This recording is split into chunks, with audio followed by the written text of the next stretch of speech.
Donc voilà comment je suis devenu millionnaire. C'est pas une histoire incroyable, c'est pas grâce à un fois 1000 sur des shitcoins, c'est ennuyant, c'est linéaire, mais c'est juste comme ça que ça s'est passé pour moi. Je m'appelle Tristan Lejeune, je suis né en février 2018 en France, dans un petit village de province. J'ai grandi dans une famille de 5 avec un revenu moyen pendant ma jeunesse de 2100 euros pour le foyer. J'ai arrêté l'école à 15 ans et je suis devenu millionnaire à 26 ans. Je n'ai rien à vous vendre, cette chaîne YouTube est juste un carnet de bord que je partage en public.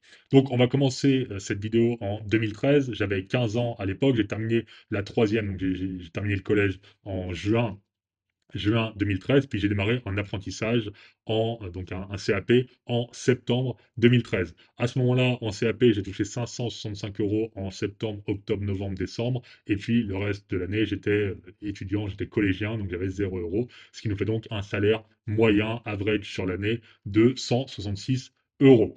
J'avais 1800 euros sur mon compte en fin d'année 2013, moins un prêt moto de 2000 euros qui était en cours avec une mensualité de 165 euros parce que j'avais besoin d'aller travailler avec donc la moto que j'ai achetée à crédit.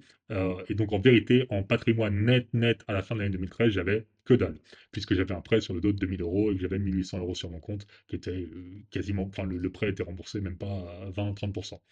Voilà j'étais donc logé, nourri chez mes parents à ce moment-là. Les seules dépenses que j'avais, c'était des dépenses perso. En 2014, j'ai donc fini ma première année de CAP et puis débuté la deuxième en septembre. Cette année-là, j'ai touché 565 euros de salaire en première année de CAP et puis j'ai commencé à toucher 704,91 à partir du mois de septembre. J'ai laissé 505 comme ça.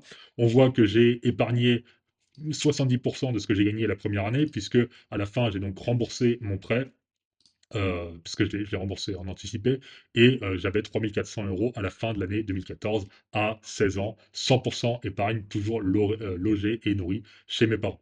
En 2015, j'ai donc eu 17 ans, j'ai terminé ma deuxième année de CAP, donc au mois de juin, j'ai touché de l'argent de mon CAP jusqu'au mois de septembre, et puis ensuite, puisque je n'avais pas encore 18 ans, je ne pouvais pas faire de l'intérim, donc j'ai touché le chômage en fin d'année 2015, un chômage de CAP qui était quelque chose comme 550 euros, quelque chose comme ça, toujours logé et nourri chez mes parents, et puis 100% de mon argent en épargne. J'ai dépassé un peu plus d'argent la deuxième année, puisque je vois que le taux d'épargne est plutôt descendu autour de 50% à peine, 30-40%. Donc j'ai dépensé plus d'argent cette année-là. Et donc au final, à 17 ans, je me retrouve avec 5300 euros en fin d'année 2015. En 2016, j'ai donc eu 18 ans, j'ai commencé à faire de l'intérim à partir de février 2016, donc le jour de mes 18 ans, jusqu'à jusqu'à juin, juillet 2016, à peu près. J'ai donc fait 4 mois d'intérim où j'ai touché en moyenne 999,62 euros parce qu'il y a eu des semaines où je travaillais pas, il y a eu des semaines où je travaillais de nuit, etc. Donc en moyenne, j'ai touché 999,62 euros en intérim. Et puis, je suis allé m'installer en ville dans un appartement avec une fille avec laquelle j'étais en couple depuis 2013, depuis donc 3 ans que j'étais en couple avec elle, et on est parti s'installer en ville pour ses études à elle. Et moi, j'ai trouvé un service civique euh, que j'ai fait donc de novembre 2016 jusqu'à juin 2017. On avait un appart en ville qui coûtait 400 euros, donc 200 euros chacun, et moi en fait c'est la CAF qui couvrait ma part. On avait fait un montage comme quoi j'étais encore chez mes parents touchaient la CAF et ils me donnaient l'argent pour que je paye le loyer. Et donc en service civique, je touchais 470,14 euros. En fin d'année 2016, j'avais 5800 euros à mon compte. J'ai réussi à épargner un peu, même si du coup les charges ont drastiquement augmenté, puisque j'étais plus nourri chez mes parents et je devais payer les charges d'électricité, d'eau, etc., le transport dans la ville avec un loyer uniquement de 460, avec un salaire pardon, de 470 euros uniquement. Pas d'autres avantages en nature, etc. Donc j'ai fini l'année 2016 avec 5800 euros. En 2017, je termine donc mon service civique en juin 2017. Ensuite, je touche le chômage du CAP, donc il me restait de l'argent de chômage à toucher à la fin de l'année. Et puis j'ai repris des études en septembre 2017, des études financées par la région, et donc Pôle emploi m'assurait un revenu minimum, je ne sais plus, c'était l'équivalent de 590 euros au total sur l'année, en moyenne sur l'année. Et donc j'ai terminé l'année 2017, j'ai terminé mon service civique, puis j'ai repris mes études qui étaient financées, et donc en 2017, j'ai quasiment pas touché à mon épargne, je dépensais tout ce que je gagnais, mais j'ai voilà, gratté un peu dedans. Et donc à 19 ans, à la fin de l'année 2017, j'avais 5600 euros. Entre-temps, j'ai déménagé, mais bon, ça change rien puisque le loyer a augmenté, mais la CAF couvrait toujours ce, euh, ce poste de dépense-là. Maintenant, en 2018, ça commence à devenir intéressant parce que j'ai donc eu 20 ans en 2018 et là, on voit qu'il y a un gros trou dans l'épargne. Pourquoi? Parce que donc j'ai terminé mon diplôme en juin 2018. J'ai terminé ces études en juin 2018, j'ai obtenu le diplôme. Mais entre-temps, en février 2018, j'ai créé une entreprise, donc une première entreprise, première tentative d'entreprise dans le domaine de la santé, mais très niché. Et donc j'ai terminé mon diplôme en juin 2018 et j'ai commencé à faire Deliveroo en juillet 2018 jusqu'en novembre 2018. Il se trouve que je me suis séparé en mars 2018, après donc 5 ans de relation, et à ce moment-là, elle est partie, et moi j'ai gardé l'appart, et donc je me suis mis en coloc, j'ai invité un pote à venir vivre chez moi, j'avais plus de CAF, donc là, j'ai dû avoir 250 euros de charges pour le loyer uniquement à 20 ans, avec pas de revenus puisque j'étais entrepreneur. Je continue à toucher un peu le chômage de mon CAP, mais c'était vraiment, vraiment ridicule. Je touchais quelque chose comme 400, 350, 400 euros par mois de chômage, plus l'argent que j'avais mis de côté en Deliveroo. J'ai fait quelques mois à 1000, 1002, 1005, 1006, mais c'était vraiment pas énorme. Et donc voilà ce qui s'est passé jusqu'en novembre 2018. Et puis, donc, j'ai arrêté Deliveroo, j'avais un peu d'argent de côté, j'avais donc dépensé de l'argent pour mon entreprise. Il me restait quelque chose comme 2000, 3000 euros à la fin de l'année 2018 et j'ai décidé de partir en Thaïlande en novembre 2018, de lâcher l'appart, d'arrêter Deliveroo et de me dire ok, je fais all-in sur l'entreprise, j'essaye vraiment de faire grossir cette entreprise et de faire en sorte qu'elle soit rentable. Donc, j'ai acheté mon billet d'avion plus le Airbnb pour la Thaïlande en 2018. Ça a dû me coûter quelque chose comme 1000 balles. Avec tout l'argent que j'avais dépensé en plus le reste de l'année, en fin d'année 2018, je me retrouve avec 2200 euros à mon nom. À nouveau, 100% en épargne. Début 2019, je ferme la première entreprise, donc échec. J'ai fait 2000 euros de chiffre d'affaires, sachant que j'ai dépensé quelque chose comme 4000 euros en ads, en frais divers, en création de site internet, création de programmes, etc. Et donc, échec. 2000 euros de chiffre d'affaires, zéro bénéfice, et j'ai donc terminé à moins 4000. Donc, je suis rentré en France en mars 2019 face à cet échec parce que je ne pouvais plus subvenir à mes besoins en Thaïlande. Ça me coûtait trop cher, j'avais plus aucune rentrée d'argent, le chômage s'était arrêté où j'avais quelque chose comme 300 euros par mois, entre les Airbnb, la bouffe, etc. Même si je vivais avec quelque chose comme 400, 450 euros par mois, c'était vraiment trop chaud et je voyais mon épargne fondre. Donc j'ai utilisé mes derniers sous d'épargne pour prendre un billet d'avion et rentrer en France depuis la Thaïlande. Et là, je suis arrivé donc en mars 2019 chez mes parents, logé, nourri. Cette fois-ci, j'avais 21 ans, donc c'est quand même un peu moins glorieux. Logé, nourri, j'avais 500 euros à mon nom à ce moment-là, en mars 2019. Et puis, j'ai créé une autre entreprise dans le domaine de la santé, un truc plus ambitieux, avec une vision beaucoup plus long terme, beaucoup plus professionnelle, beaucoup plus structurée, avec vraiment un plan très précis. Et là, je me suis laissé le temps. J'étais logé, nourri chez mes parents. Il n'y avait pas d'urgence majeure à faire de l'argent. Il fallait juste que je fasse, que j'apporte le plus de valeur possible et que je réfléchisse à résoudre ce problème difficile que j'ai décidé de résoudre au sein de cette entreprise dans les années qui ont suivi. Donc j'ai créé mon entreprise dans le domaine du conseil et des recommandations dans la santé, sur un domaine très spécifique, en mars 2019. Et là, j'ai été extrêmement, extrêmement productif. J'ai commencé à travailler 80 heures par semaine pendant tout le reste de l'année, donc de mars 2019 jusqu'à fin 2019.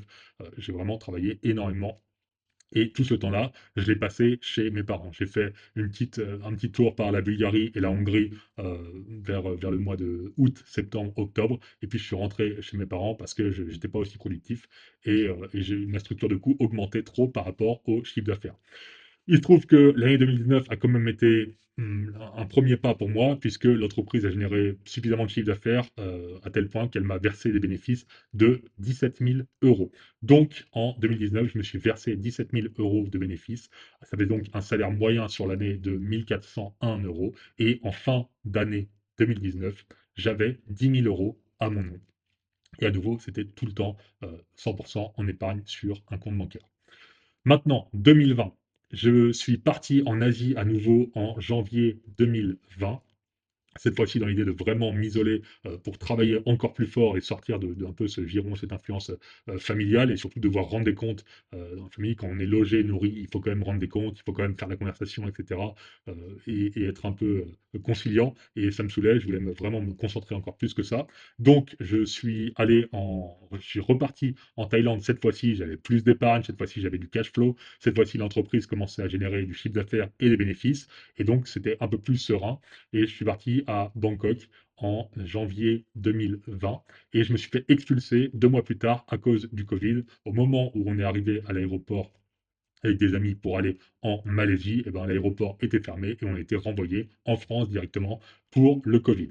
J'ai ouvert mon PEA à ce même moment, donc quand je commençais à vraiment générer un peu de chiffre d'affaires, je me suis dit, OK, il faut investir cet argent. J'ai regardé à ce moment-là des vidéos de Charles Gave majoritairement, et donc en janvier 2020, j'ai ouvert mon PEA chez Saxo Bank.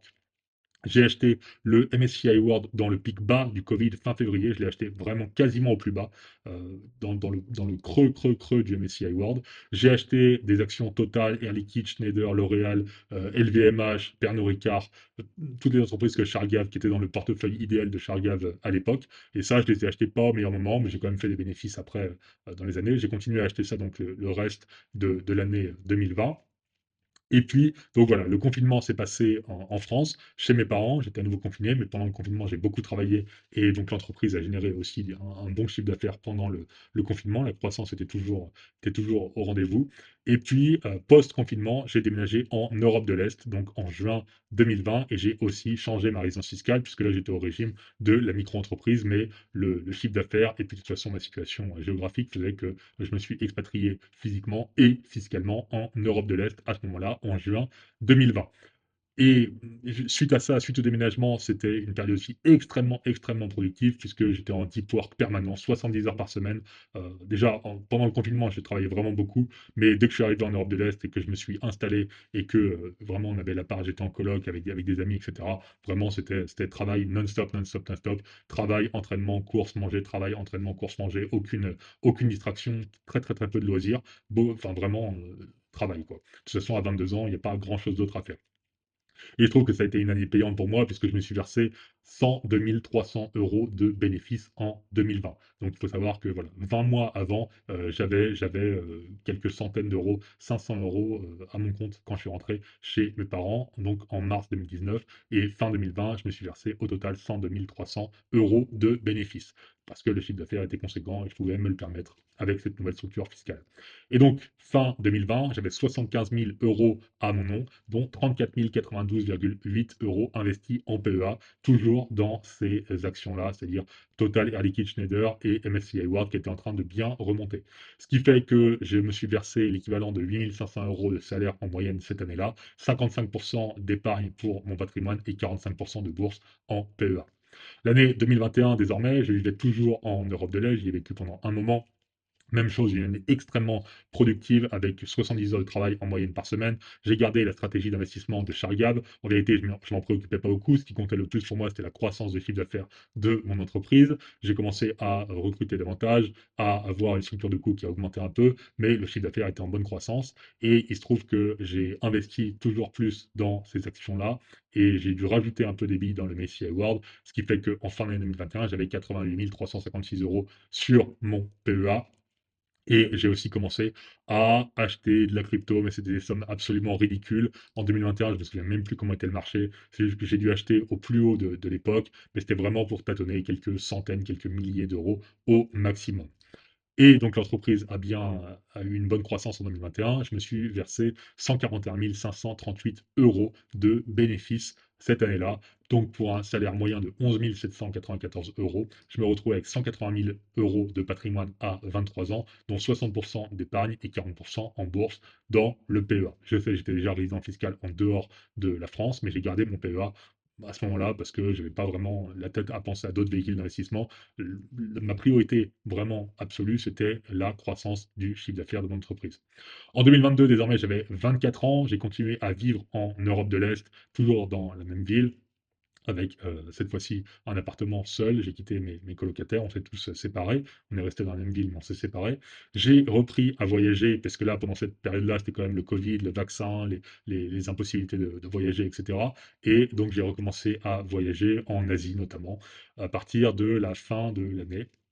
Cette fois-ci, ma productivité a commencé à baisser à partir d'octobre, parce que j'ai donc fait 1 an, 2 ans, 3 ans quasiment entiers de travail deep work extrêmement intense, 70 heures par semaine. Et là, à partir de septembre-octobre, j'ai vraiment levé le pied et j'ai commencé à travailler de moins en moins. Je suis passé de 70 à 40 heures, 45 heures de travail effectif par semaine. J'ai commencé à sortir davantage, à profiter un peu plus, à boire un peu plus d'alcool et à commencer à vraiment s'amuser pendant les voyages avec mes amis. Il se trouve que, après avoir passé 3 ans en deep work vraiment intense avec une seule mission, celle d'augmenter le chiffre d'affaires de l'entreprise, j'ai eu une remise en question, notamment l'idée d'arrêter cette entreprise qui était pourtant en croissance et qui générait toujours un chiffre d'affaires conséquent. Mais voilà, la croissance commençait à ralentir. C'est de 100 000 à 140 à 174 en termes de pourcentage. Là, on passe de 100 à 140, ça fait 40% de croissance. De 140 à 176, la croissance ralentit, on est plus autour de 20%. Et donc, j'ai commencé à me remettre en question, sachant que la croissance, là, c'est la croissance des bénéfices, mais la croissance du chiffre d'affaires a baissé entre-temps. Donc, j'ai commencé à me dire, après avoir bu beaucoup d'alcool, et cetera, et avoir fait beaucoup la fête en fin d'année, mon système de dopamine, en tout cas ma baseline de dopamine, a vraiment changé. Et je me suis tiré une balle dans le pied à boire autant d'alcool et à faire autant la fête et à avoir un style de vie autant dépravé entre guillemets, ce qui fait que vraiment en fin d'année 2022, je pensais déjà à me mettre à la retraite, à changer d'activité, à monter une autre entreprise. Euh, mais on va voir que finalement, ça s'est pas fait par la suite.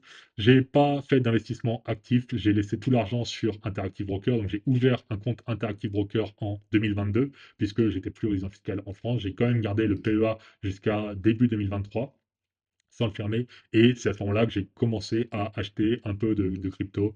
J'ai commencé à faire un peu de DCA sur crypto, à acheter même des gros paquets, des bitcoins à coût de 10 000 dollars. Et donc, à ce moment-là, à la fin de l'année 2022, j'avais 350 000 euros de patrimoine, 24% en épargne, 60% en bourse, 16% en crypto. Et j'avais toujours ces actions-là, MSCI World et les actions de Charles Gave. Et je me suis donc versé 14 524 euros en moyenne de salaire en 2022.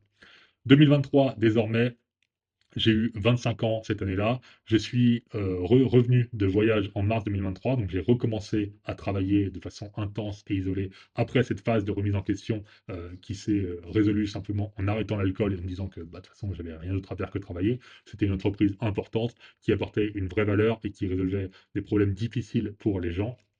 Je le rappelle, dans le domaine du conseil, dans la santé. Et c'était vraiment une mission importante, intéressante et qui avait vraiment un impact positif sur le monde à moyen et long terme, en plus de me générer pas mal d'argent à ce moment-là. Et donc je me suis dit que c'était n'importe quoi de mettre tout ça à la poubelle pour un caprice d'adolescent qui finalement ne souhaite plus avoir de contraintes liées à ce travail-là, qui était complètement dérisoire face à ce que d'autres individus de mon âge euh, avaient comme contraintes. Donc je me suis remis à travailler de façon intense. Je suis rentré en Europe de l'Est en mars 2023. J'ai recommencé à travailler intensément à ce moment-là. La phase de remise en question était passée. J'ai fermé mon PEA, donc j'ai clôturé le PEA avec les cotisations sociales, etc., tout au maximum. C'est pas grave, j'ai envoyé absolument tout l'argent sur mon compte Interactive Broker et je me suis versé des gros dividendes de mon entreprise, donc en 2023, au titre de l'activité exercée en 2022. J'ai acheté, là en termes d'investissement, du coup, je commençais à avoir vraiment pas mal d'argent. Et donc, puisque j'avais vendu toutes mes actions de PEA avec une grosse, j'ai dû faire 100% de plus-value sur le MSCI World et sur la plupart des autres actions, quasiment un x2 général sur le PEA. Et donc, je ne savais pas où investir l'argent. Alors, j'ai acheté la lettre d'investissement de Loïc Abadi. C'était le portefeuille value, il me semble, deep value. Et il se trouve que je suis rentré vraiment au pire moment, puisqu'on était dans les années où les actions value étaient absolument pourries. Les entreprises value ont fait des performances misérables. Et j'achetais vraiment sans réfléchir. Je ne regardais pas les points d'entrée, je regardais juste la liste des actions qui conseillaient d'acheter. Et puis, c'est comme ça que j'ai acheté Total Gabon. Il y avait d'autres entreprises dans la liste, pas mal d'entreprises polonaises, des entreprises au Kazakhstan, etc. Et j'ai acheté ces actions-là et en fait, la performance était absolument médiocre puisque au bout d'un an, 1 an et demi, de toute façon, vous l'avez vu puisque j'ai commencé à documenter en 2024, en fait, sur la plupart de ces actions, j'ai fait soit de la moins-value, soit un peu de plus-value, mais en tout cas, j'étais flat, j'étais à genre moins 3% sur toutes les actions que j'ai achetées du portefeuille de Loïc Abadi, en partie à cause de moi, en partie à cause du marché qui était vraiment pas, axé sur la value à ce moment-là, pendant que le S&P 500 commençait à faire son magnifique run de 2023. Et il se trouve que j'ai commencé à DCA sur le S&P 500 à coût de 15 000 euros par mois à ce moment-là en 2023. J'ai aussi commencé à DCA sur le Bitcoin, sur le Solana et sur l'ETH pendant quasiment toute l'année. Je me suis versé 195 703 euros de bénéfices en 2023 et j'ai rajouté que, parce que c'est à partir de ce moment-là que j'ai commencé à traquer, j'ai dépensé en moyenne 2700 euros par mois. Donc j'avais un salaire net de 16 308 euros pendant cette année et j'en dépensais 2700 en perso. Voilà, donc j'arrive à 25 ans, fin d'année 2023, avec 704 242 euros de patrimoine, 623 000 sur Interactive Broker, avec une grosse partie en liquidité, puisque j'avais seulement 163 000 en actions, et donc ça fait 63,9% de l'épargne en liquidité, donc en dollars, et 80 364 dollars de crypto. Toujours en 2023, je suis à 63% d'épargne, 24% de bourse et 11% de crypto pour un patrimoine de 700 000 euros, ce qui est absolument ridicule d'avoir autant d'épargne avec un patrimoine pareil et surtout en ayant un cash flow aussi significatif. On arrive maintenant en 2024, c'est les années où j'ai commencé, c'est donc l'année où j'ai commencé à documenter mon patrimoine sur cette chaîne YouTube.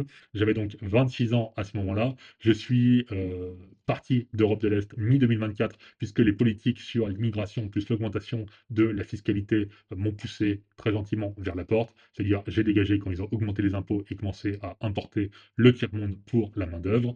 J'ai continué à faire du DCA sur le S&P 500. Cette fois-ci, j'ai augmenté pour pouvoir m'exposer le plus rapidement possible en montant donc de 20 à 25-35 000 dollars d'investis par mois sur le S&P 500 et sur l'ETF VUSD. J'ai commencé donc cette mise à jour mensuelle sur cette chaîne Tristan Lejeune en juin 2024. J'ai déménagé en Amérique latine, plus j'ai changé ma résidence fiscale en Amérique latine à ce moment-là, pour me retrouver dans un régime fiscal qui correspond plus à mes convictions et dans un pays pareil, qui correspond plus à mes convictions en termes migratoires. Mon bag de crypto a explosé en 2024 puisque je suis passé de 80 300 à 326 295 dollars en crypto. Mon niveau de vie a lui aussi augmenté puisque je suis passé à 4 160 euros dépensés par mois en moyenne.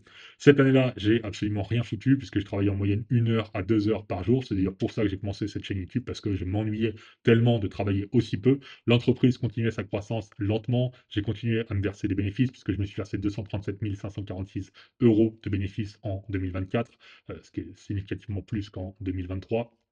Mais malgré ça, le travail à faire dans l'entreprise était relativement automatisé. Mes employés font ce qu'ils ont à faire, faisaient ce qu'ils avaient à faire. Et moi, j'avais juste un rôle très stratégique, mais pas vraiment exécutif en tant que tel. Et donc, en fin d'année 2024, après m'être versé 19 795 euros par mois en moyenne, j'ai atteint un patrimoine d'1 145 931 dollars. Il me semble que j'ai atteint le million de dollars de patrimoine autour du mois d'octobre ou de septembre, même si en vérité, là-dedans, il n'y a pas l'intégralité de mon patrimoine, il y a juste les grosses lignes. J'étais probablement millionnaire aux alentours de avril-mai 2024. Et donc 819 000 euros en bourse sur Interactive Broker et 326 000 euros en crypto. Donc j'étais complètement investi parce que sur Interactive Broker, il y avait la récompense de liquidité à ce moment-là, on touchait 4% sur les dollars. Voilà pour la fin de l'année 2024. Et ensuite, on arrive en 2025, année que j'ai relativement documentée sur cette chaîne YouTube. C'est la même chose, statu quo en termes d'investissement, DCA sur S&P 500 à 25 000 dollars par mois. C'est ce qui a continué. J'ai continué à travailler 1 heure en moyenne par jour jusqu'au mois d'avril. J'ai fait une vraie reprise de travail à partir du mois de mai, puisque j'ai découvert des nouvelles des nouveaux axes de croissance pour l'entreprise et j'ai retrouvé un certain intérêt à explorer ce nouvel axe de croissance. Et donc, j'ai recommencé à travailler dans mon entreprise à partir de mai. Alors, travailler pas autant qu'avant, mais à travailler 5-6 heures par jour et vraiment m'investir. Et ça a effectivement permis de trouver une nouvelle source de croissance du chiffre d'affaires, puisque en 2025, le chiffre d'affaires de mon entreprise va faire plus 30% par rapport à 2024. Alors là, c'est juste les bénéfices. Je vais me verser un peu moins de bénéfices cette année que l'année dernière, mais parce qu'en fait, je suis focalisé sur la croissance de l'entreprise.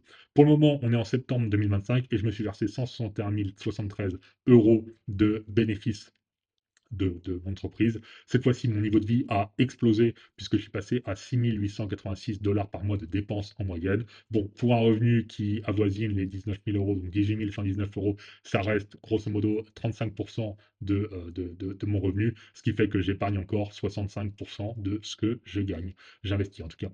Et voilà, on se retrouve aujourd'hui en septembre 2025 à 27 ans avec 1 414 017 dollars de patrimoine, dont 1 070 000 investis sur les marchés américains, que ce soit sur le S&P 500 et sur les obligations américaines à 3 mois, sur Interactive Broker et sur Charles Schwab.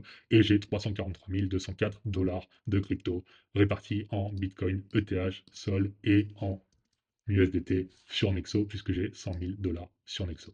Voilà comment je suis devenu millionnaire. Si vous voulez voir les prochaines mises à jour de mon patrimoine, j'en fais une par mois. Vous pouvez vous abonner. Bonne journée.